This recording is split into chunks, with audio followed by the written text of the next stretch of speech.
Hi everyone, welcome back to Farrand on Film. It's been a while. It's been a while since I've done a non-GCSE revision video or whatever. I think the last ones that went up were the revision podcasts for this year.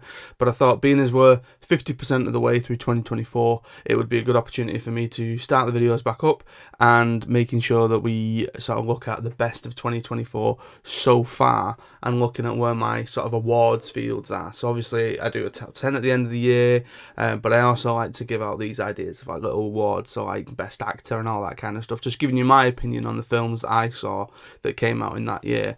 So let's get into it. We're going to start off with best music. Now, what I do in best music at the minute is I'm just sort of amalgamating score and soundtrack. So songs that have probably been recorded before that just happen to feature in the film soundtrack, but then also a score that's been recorded just for the film. So I'm amalgamating the two to sort of give this field of 5. So there's going to be some that are mainly just score, and there's going to be some that are going to kind of be a mixture of a few. So the first one, Trent Reznor and Atticus Ross's score for Challenges. The soundtrack to Civil War, so things like Love Fingers performed by Silver Apples and Say No Go by De La Soul. Hans Zimmer's score for Dune, Part 2. The Iron Claw, so featuring songs such as Tom Sawyer even by Rush, which was obviously quite big for the Von Erichs because it was their entrance theme. And The Fall Guy, so that sort of reoccurring motif of I Was Made for Loving You. Now I know that the Youngblood covers featured in the song, but you know, you can't help but love the Kiss song anyway. If I was calling this right now, this one would probably go to Challenges. The idea being that Reznor and Ross score is so, like, I've been a fan of the Reznor and Ross scores since like Gone Girl, and obviously even before that, actually, with Social Network and what they did with Social Network, and then they started doing these sort of vast scores for films. So things like Gone Girl, things like Girl with a Dragon Tattoo, they were over multiple discs if you were buying the CD versions. And the Challenges one is shorter than those, but there's something about the sort of the atmosphere it manages to create in the film, but then also the atmosphere that is then replicated. So like a couple of times where I've been to the gym, I've listened to it, and it's actually quite motivational and sort of it sort of gets you going a little bit to, you know, and all that's in my head are those tennis scenes from Challenges. So again, one of the best scores so far of this year, probably going to be there at the end of the year when we get to that one. Next up, best supporting actor. So we're going to kick off with first one from Challenges, so Mike Feist. And you can't have one without the other, so Josh O'Connor from Challenges 2. Wagner Moura from Civil War. Dominic Sessa from The Holdovers. And Harris Dickinson from The Iron Claw. Now, just to sort of make this out there, pull this out there and all that kind of stuff, I'm aware that The Holdovers and Iron Claw are technically 2023 releases, but this happens every year, especially around the Oscar baity season or around the Oscar films and stuff. Us in the UK tend to get them a little bit later. We tend to get them sort of January time, and Iron Claw was quite late. We got Iron Claw around about February time. If I remember rightly, Holdovers was around about 14th, 15th of January. I remember watching it for the first time and then genuinely thinking I wish I had seen it the other side of Christmas, because obviously it's got quite there's a Christmas theme that runs throughout the film, and it's set at Christmas. But then it puts me in that awkward position of, do I discount it, even though technically for the UK it's a release from 2024, or do I include it and then look outdated? So in this case, I've gone for the latter, in that I can't overlook Dominic Sessa for his performance in The Holdovers. I can't overlook Harris Dickinson for his performance in The Iron Claw. Going to the others, so Challenges and Civil War, Wagner Moura in Civil War was superb in that film, sort of being the male anchor to Kirsten Dunst's lead. More on that one later. And then obviously you have the three-hander in Challenges, where you've got Mike Feist and Josh O'Connor and Zendaya. And again, it's weird with those two in that I couldn't warrant putting them in for lead, because again, surely if you have two similar performances by two male performers, surely they're a supporting actor at that point. And right now, if I'm being totally honest, my vote would go to Dominic Sessa for The Holdovers. I don't think anyone else has come close yet. That might change. That might change by the end of the year when I get to see Challengers again. I get to see Civil War again. I watched Holdovers again the other day, and again it sort of just validated everything that I thought about Dominic Sessa. I think Harris Dickinson is great in The Iron Claw. I do think it's somebody else's film, so again we're going to come to that one in a little bit, because the race on that side is far more sort of tight than this one is. But for now, I'd be saying Dominic Sessa for The Holdovers, but we'll see where we are at the end of the year. Supporting actress then, Alicia Weir for Abigail, Kaylee Spiney, or Kaylee Spenny, apologies, for Civil War, Florence Pugh for Dune Part 2, Moira Turney for The Iron Claw, and Divine Joy Randolph for The Holdovers. Now again, I've already mentioned The Holdovers, I've mentioned Iron Claw, but I think with Iron Claw, actually, I think Moira Turney was just not included in the conversation, and I think her performance as the matriarch of the Von Erich household was massively overlooked when it came to award season. There's a lot of sort of pathos in her performance that were just being ignored by people. You go to someone like Florence Pugh in Dune Part 2, now obviously, once we get to Dune Messiah, I think her character is going to have a much bigger role and a much bigger performance when it comes to that one. But there was something fantastically understated about what she did in Dune Part 2 that made her sort of stand out to me. The one that you might be thinking, why is that on there, is Alicia Weir and Abigail. And again, I'm going to mention this in a little bit. I really liked Abigail. It surprised me so much.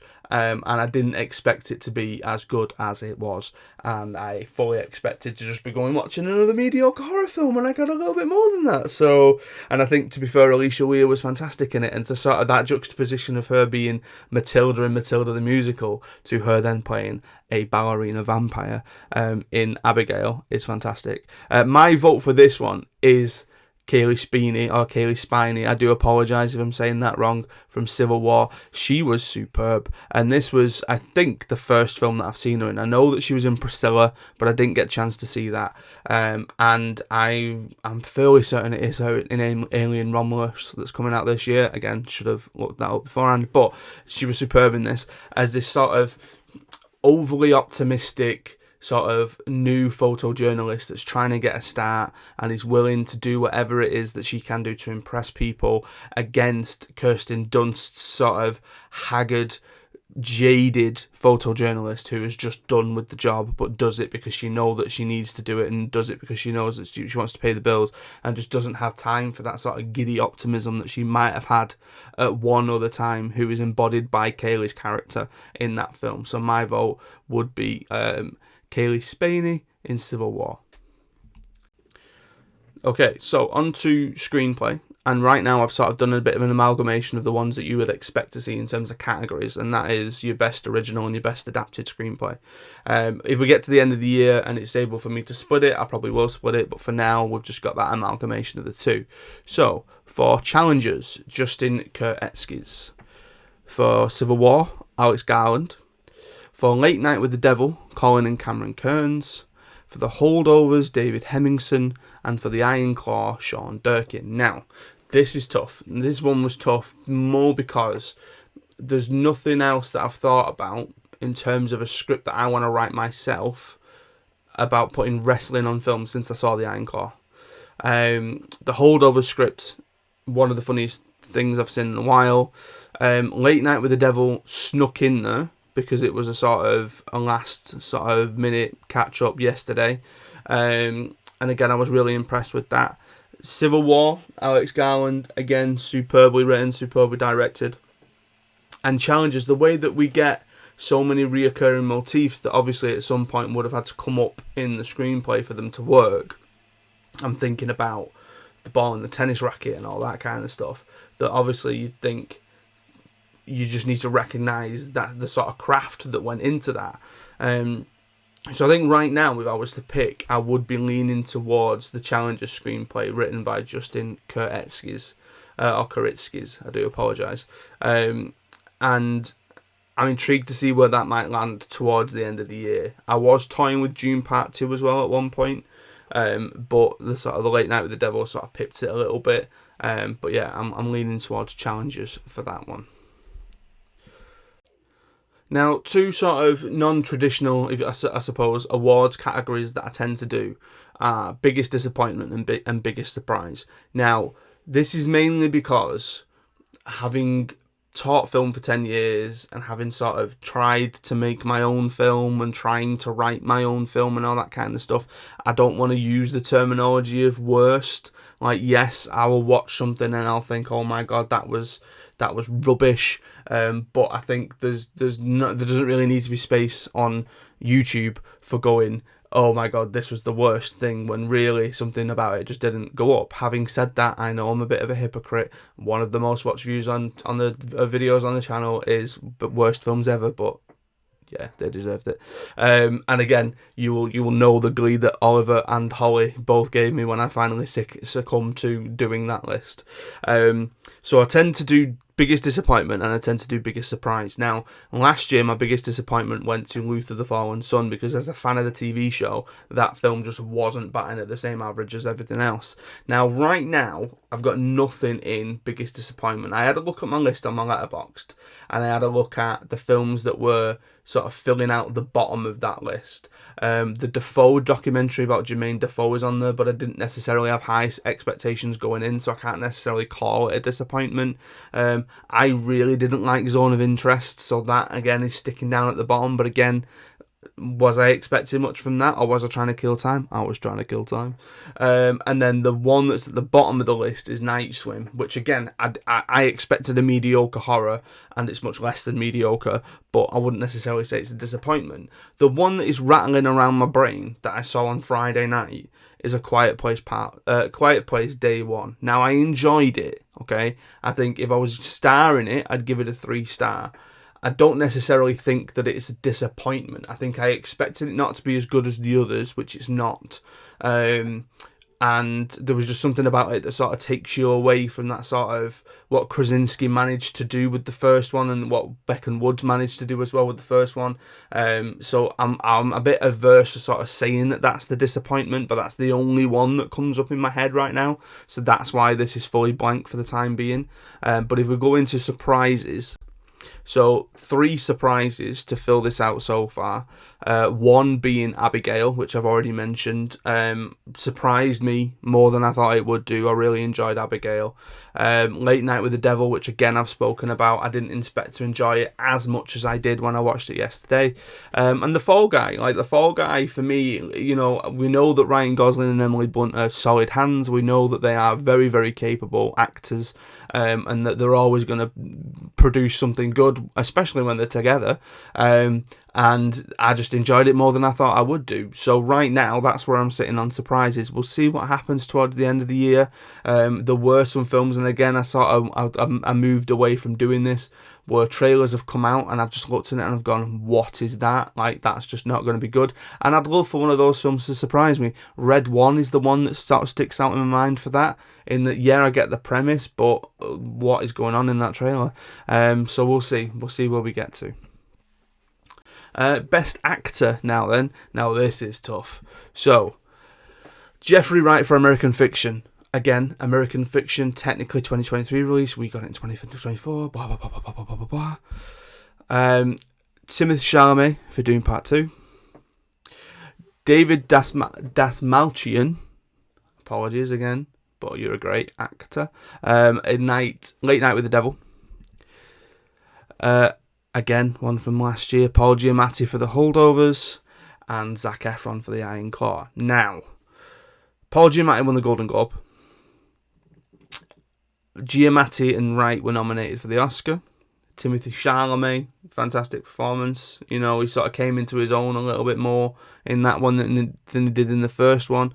My head is pulling between David Dasmalchian and Zac Efron, in that Zac Efron for so long was an actor where people would just sort of discredited him, and him in The Iron Claw was just a fantastic performance. And it was that performance of, I'm going to try and do right by my dad, and I'm going to try and do right by my family, but my personal life is going to get in the way, and I can't necessarily allow it to get in the way. Whereas Dasmalchian, and again, I suppose this is a little bit of recency bias because I only saw it yesterday, his performance as Jack Delroy, the late night host, was so like fantastically researched in that all his mannerisms were what you'd expect from a late night host, including the sort of light humour stuff that they do, which obviously will come into the script as well. But it was so interesting to see him as a sort of quintessential character actor and usually seen as a supporting actor leading something. And I would fully expect that he'll still be in this list and this field when we come to the end of the year. Right now, I'm tipping it towards Zac Efron, but we'll see where we get to at the end of the year. And again, if that means that I end up giving it to a performance that is technically from a film from the year before, then so be it. Best actress now then, he says, as he puts his teeth in. So, Lupita Nyong'o from A Quiet Place Day One. Now, I've already mentioned that, like, was it a little bit... I mean, she's superb. She is becoming one of those actresses that, especially in horror films, like I think about Adelaide from Us as well, like, she's superb, and everything that she did in this film was great as well. Zendaya for Challengers, Kirsten Dunst for Civil War, Zendaya again for Dune Part 2, and Emma Stone for Poor Things. And again, Poor Things being one of them ones that was towards the end of the... Now, Poor Things, just to speak about, I thought was absolutely fine. I admired it, I think, more than I enjoyed it. I can't imagine me ever necessarily going back to it and watching it again for whatever reason. I think it's becoming clear through the awards and through the things that I'm giving out that my sort of like top 3-ish of the year, if you can call it that, Challengers, Civil War, Dune Part 2. But obviously there are other things in there that I really enjoyed as well, and we'll come to that when we get onto the best film category. I think right now, even though Zendaya is in there twice, I am leaning more towards Kirsten Dunst for Civil War, because I've never seen Kirsten Dunst act that well in a film before, and it was just unbelievable, and it was a completely different character for her. The sort of the emotion of everything, the sort of, I say emotion, but that ability to have a sort of nothingness and a bit of a blank slate was fantastic. So right now, that's where I'm leaning. I'm leaning towards Kirsten Dunst for Civil War. Moving into Best Director then, so you've got Luca Guadagnino for Challengers, Alex Garland for Civil War, Denis Villeneuve for Dune Part 2, Colin and Cameron Kearns for Late Night with the Devil, and Sean Durkin for The Iron Claw. Now, right now, I'm leaning towards Denis Villeneuve for Dune Part 2, because Dune Part 2 is such an epic film on such a grand scale of like master filmmaking at its finest. You know, the question of what is your favourite trilogy surely is going to change by the time we get Messiah. Okay, because that means that Dune Part 2 and Messiah are going to form the greatest trilogy in cinema history. But we will see and we will find out. So I think in terms of grand scale and stuff, obviously my head goes straight to Villeneuve, and I would hope that he's going to get some sort of nomination when it comes to the Oscars. But again, they do this thing of seeming to forget that films are released in March. But the nuances and the sort of smaller stuff of the idiosyncrasies and all that kind of stuff in things like Civil War, in Challengers, in Late Night with the Devil, in Iron Claw, that kind of just can't be ignored in even that sort of smaller scale filmmaking. And I say smaller scale, that obviously like Iron Claw, relatively low budget, you're talking Late Night with the Devil, micro budget probably. Challengers and Civil War have a fairly decent budget, but what they're doing is they're doing more to do with that sort of human interaction, the emotion, the sort of the links between the characters and the relationships with the characters rather than anything else. So I'm leaning more towards Villeneuve, and we'll see where we come at the end of the year, because obviously at the end of the year we're then going to get all the Oscar baity ones, which at that point the directors of those are then going to, influence this. But right now I'm leaning towards the grand scale. I'm leaning towards the epic of Denis Villeneuve and Dune Part 2. On to Best Film. And then after we've done this, I'm going to mention some of the films that obviously you may think are omissions, whether I need to catch up with them or not. And then I'm going to mention some films that I am looking out for the end of the year, which would then probably fill out this video in December. So best film. So these are, if you want to call it this, these are my top 10 films of 2024 so far in alphabetical order. So, Abigail, American Fiction, Challengers, Civil War, Dune Part 2, Ghostbusters Frozen Empire, Late Night with the Devil, Fall Guy, Holdovers, and The Iron Claw. Now, the one that I've not mentioned so far that has come up in this is Ghostbusters Frozen Empire. Now, I know realistically there are going to be people watching this thinking, oh my god, this guy's put Ghostbusters Frozen Empire in his top 10 films of 2024 so far. Like, is he off his head? No, I'm not. I'm a Ghostbusters fan. I really enjoyed it. My daughter really enjoyed it. It did everything that I needed it to. It gave me the right little bit of nostalgia. I thought it was a pretty decent film. It's in my top 10. Right now, these 10 films are the only 10 films that were released in 2024 so far that I have given 4 stars and above. That's why they fill out my top 10. Everything else below that is 3 stars, and it just so happens that there are 10 that I gave 4 stars to. Now, when we get to the end of the year, obviously I am in the hope that there are going to be more. I'm in the hope that Deadpool and Wolverine doesn't disappoint. I'm in the hope that Alien Romulus doesn't disappoint. I'm hoping that some of the sort of lower budget horror films that I have on my list, like A Violent Nature, like Longlegs, again, won't disappoint. So again, a lot of these films are probably going to drop off by the end of the year. But right now, that's where I am. They are my 10 favourite films of the year so far. And if I was to tell you which one was number 1, I'd probably say Challengers. But again, Civil War is constantly one that stays up there. Dune Part 2, again, is around there. Late Night with the Devil sneaking in at about number 4. But again, Iron Claw, again, it becomes more of an issue that I need to worry about in December when it comes to actually giving you a ranking, should you people want that.